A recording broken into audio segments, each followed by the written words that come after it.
Assalamu alaikum wa rahmatullahi wa barakatuh, and welcome back. You tuned to Women's AM with myself, Adama, and on our panel today we have sisters Liz and Ayan, and our special guest for today, Sister Kafaya Abdul Salam. Welcome back from the break.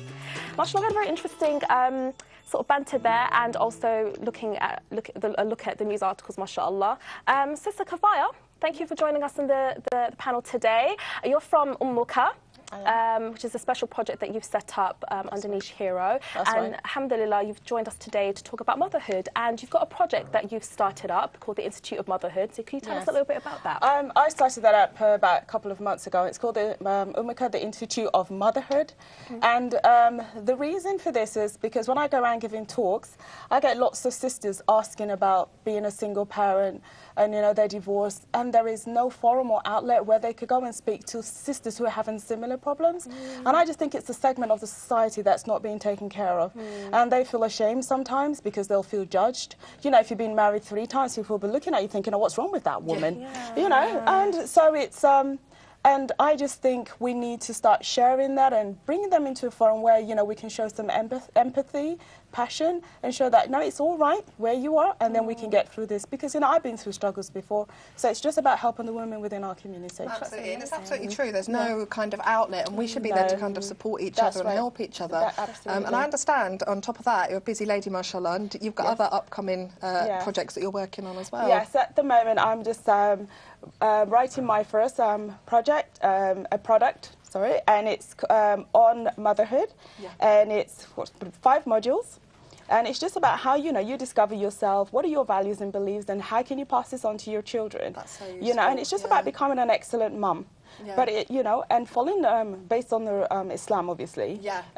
But also taking into account what goes on in everyday society. So that's online, isn't it? That's going to be online, yes, because mothers need that. So it's going to be a membership, and it will be recorded as well. So if you don't have time to do it while we're going through the course, then you can always come back and do it. Mashallah. And secondly, the other thing I'm doing is I'm writing a book, and it's called The You Never Knew, The Muslim's Guide to Motherhood, and I feel very, very passionate about this. That's so good. I was saying to you earlier, when I had my daughter, I was a, child book junkie, but there was nothing out there, kind of Islamically. So I'll look forward to reading that, inshallah. Interesting, mashallah, tabarakallah. Alhamdulillah. For that, we'll go on straight now to our next segment with her views.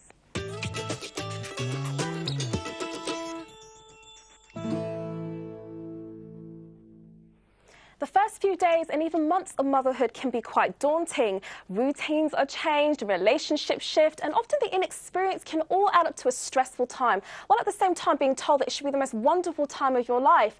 So how do you balance motherhood while still maintaining a good relationship with your husband and other children, as well as using the information out there on how to be a good parent, how best to get family members involved without hurting anyone's feelings? What role does tradition and Islam play at this time, and how to spot and counteract the signs of postnatal depression? Before we go on to the discussion, we'll take you shortly to this feature. So if you would like to contribute to the debate, you can call in. We'd love to hear what you have to say on the matter. The number to call should shortly appear on your screen, inshallah. So starting off now, alhamdulillah, the baby has arrived. You've got your new status of motherhood. So what can the new mum expect from the razzmatazz of being a new mother, and what should she look out for in her baby? First thing I'd like to say is she should trust her instincts, because Allah has blessed us women with natural instincts. So that she needs to listen to herself. So if anything is wrong with her baby, she should listen to, because lots of people give you lots of opinions and advice. Take it, but if you think there's something wrong, because I think nowadays we've lost that natural instinct and we listen to books, videos, everything, so we lose that. Secondly, I'd like to say, because it's a mixed bag that I say happens to you once you've had your baby, because there's psychological issues going on, your hormones are still over the place, your body is healing. So really, you should really take time and be gentle with yourself. And as for the baby, look out for the baby should be feeding well, sleeping well. They do that most of the time, don't they? They just feed and sleep anyway. Make sure they have wet nappies, I think 5 or 6, the professionals say. But also I'd say, find your own routine. So with you and your baby, find that natural rhythm that works for both of you.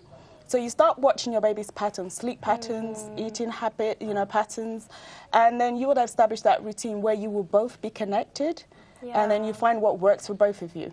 not what the books or other people tell you, what works for you. But that's actually quite interesting, because I know that a lot of people out there are quite book savvy, looking at all sorts of different books, even during they're pregnant and trying to plan for entering into motherhood. And what they tend to forget is that as a mother, you've got the instincts, and you should rely upon nature, isn't it, mashallah? So what does the Sunnah say about what we should do within the first few months of the baby's life, Sister Liz? Well, there's there's so many Sunnahs that we can apply to the newborn, and again, a bit of advice that I would give is this is a really good time to get maybe husband or other family members involved, because your mind might not be with it at this stage. So if you can kind of talk through them, this is what needs to be done. Can you take care of this? Can you do that? Can you help me with this or remind me of that? It's good for husbands because they feel useful. I think sometimes they feel like a bit of a spare part, and then it's good for you because you don't forget any of these important sunnahs, inshallah. Obviously, first of all, the adhan being recited into the right ear of the baby. So this is one of the first things that they hear.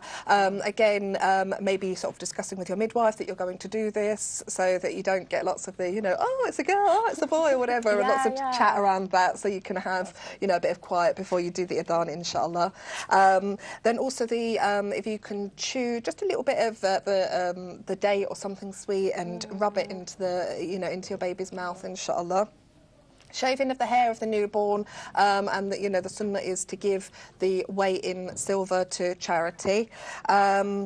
And circumcision, obviously, if it's a boy, this is, a biggie. I know I don't have a son, but I know lots of my friends that do have a son. This can be a huge stress. So again, what I would say is do your research before the baby comes. If you've got somebody that can recommend you somebody, if you know what the procedure entails, that kind of thing, then it will make it all flow a lot more smoothly. And inshallah, do it as soon as possible, do it as close as possible to the 7 days. The older the baby is, the more distressed, they're going to get. So, try and be as brisk as you can with that. A good name, obviously this is one, we mentioned this on Tuesday, this is one of the rights that the child has over the parent. So, think about the name you want to give them, think about the reasons why you choose that name, and, inshallah, there'll be blessings in that good name as well. Inshallah. And I think as with any time, it's always a good time for making dua, inshallah. A couple that I came across, the Prophet, peace be upon him, used to make a dua for Hassan and Hussein, and it was also the dua that Prophet Ibrahim alayhi salam used to make for Ishmael and Ishaq. I seek refuge with you, with Allah's complete words, from every devil and harmful creature, and from every envious eye. So that's a good one. But, there's tons out there. Definitely. So, make sure you're using this time. They seem really simple as well, and there's not sort of too much hassle, but obviously it's very important to do it within the time frame that is specified. And I really like the whole idea of putting something sweet into the mouth of a little baby. I think that's quite cute, mashallah. And there's the other thing that's crucial, the sacrificial lambs as well, the sheep and the goat. Like you get 2 for the boys and one for a girl, and sometimes some of the scholars say 1 for the boy and 1 for the girl. Oh, okay. Because the Prophet ﷺ, sacrificed 1 for Hassan and 1 for Hussein. So sometimes they did so. Yeah, and just one quick point to add is because this is the sacrifice of an animal is the legacy of our Prophet Ibrahim alayhi salam.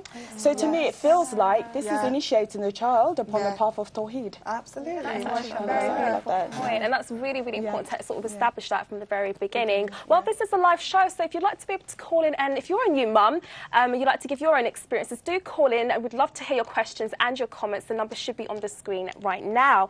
So, subhanAllah, we've looked at a little bit at the sort of initiation of the child into the deen as well as into the world, and one of the most important initiations is the aqiqah. And what is that exactly, and what does it involve, Sister Ayan? Well, as Sister Khafaya said, it's the slaughtering of a sheep or a goat. So, like you said, 1 for a girl or 2 for a boy. Now, according to the Hanafi school of thought, it's not really a sunnah in the sense that you have to do it. It was something that predated Islam, but it was permissible. But according to the other schools of thought, it is a must. It's a sunnah that you must perform. And I believe I've got a hadith here from Ahmed, which says the aqiqah is a right upon you, slaughter for a boy 2 compatible sheep and for 1 a girl. So mashallah, and it's also just a way of celebrating the fact that you've got a child that's come in and you're giving this meat as well to everyone else. So it's an act of charity, and you're kind of reaping the rewards and blessings of Allah from having this child, and also sharing this blessing with everyone in way of giving this meat, inshallah, to the people who need it. So So definitely something to do, mashallah. I know that when I had my son, we did my aqiqah back home, in the sense that I sent the money back home, and then the sheep was slaughtered over there, and then we had them give it out to some to family members and others to like the poorer people. We in tend the to do that community. in my culture as well. Yeah. So we don't necessarily do it here, but we might do it back home as well. Mashallah, it's really beautiful. No, I did all mine here, and we did them back home as well. Quite a lot of sheep. Double the reward. It's a blessing, and we need to be thankful to Allah. We need to show our gratitude. And everyone wants to see the baby as Everyone well. wants to see the baby, and you get lots of gifts as well. MashaAllah. So, what are the do's and don'ts after the birth, especially after the cesarean section? So, how can a husband help in the sort of rearing of the newborn? Because, like you said, they do feel like a spare part and feel a bit, you know, sort of just there quite randomly. So how can we get husbands involved? Yeah, well, I think it's really important, you know, again, as I've said before, you've got 9 months build-up of the pregnancy, so use this time to talk to your husband about, you know, what is his role going to be? Because I think sometimes, you know, you feel frustrated because they're not helping you, and they feel frustrated because they don't really know how to help you. So, you know, it's really important. Use the time in the pregnancy. Explain to them, you know, this is what's going to happen. This is, you know, I might feel like this. I might feel like that. So, you know, I might need you to help me out with things around the house, and maybe be specific, because, you know, as we said earlier with the Menglish, it might get a bit lost in translation. So, you know, be very specific. I remember my midwife said to me in the morning, a must that her husband used to do. He would wake her up every morning with a cup of tea and 2 slices of toast and hand her the baby, and so she could sit in bed and eat her breakfast and feed the baby. And so I thought that was really nice. It was something very specific. It was easy for him to do. And obviously, you know, when you're feeding and you need that energy, and you're probably tired from night feeds, so that's a really nice thing to do. And who doesn't want to get woken up with a cup of tea and a toast in the morning? Absolutely. And I do get the gist that a lot of, you know, husbands out there, they do really want to help. And it's just about helping to create a very relaxing environment for your wife, helping to ease into her new role. And I think that's really, really important. What do you think about that, sister? That, coming from another point of view, I think we need to be have some sympathy for the man, because as well he'll be feeling a bit left out, especially if it's your first, because he doesn't want to know, he doesn't know what to do, like you rightly said, Sister Liz. And also he'll be feeling that someone else has come to take my place. So yes, it does happen. Jealousy, isn't there? There will be a bit of jealousy there. So I think, you know, when you're tired as a man, because you need that me time as well, you need time to relax. So once you fed the baby, why don't you give it to your husband so he can have some bonding time with the baby for about an hour or two, so he feels, you know, part of it and he's not being left out. And if you, And I remember when I had my daughter, my midwife said to me, you know, sometimes baby blues kick in at around like 2 or 3 days, usually when the milk kicks in, isn't it? And it was so funny. I literally, all through my pregnancy, labour and, you know, early stages of the baby, mashallah, I literally ran like clockwork. So 3 days on the dot, I can remember just bursting into tears and handing the baby over to my husband, and that was it for like a few hours. But it was really good for them, because they did have that bonding time. Ultimately, you really need to sort of bond so that, you know, the husband doesn't necessarily feel left out, because it seems like a sort of two-way relationship between the mother and the baby, and the husband doesn't seem to have a sort of feature in that. Well, one of the most important things that we need to discuss is something that a lot of sisters go through, a lot of women go through, which is this issue of postnatal depression. And how do we know that we've got postnatal depression, and how do we deal with it? How do our husbands and how do our families help us to go through the baby blues, as you mentioned, Sister Ayan? Well,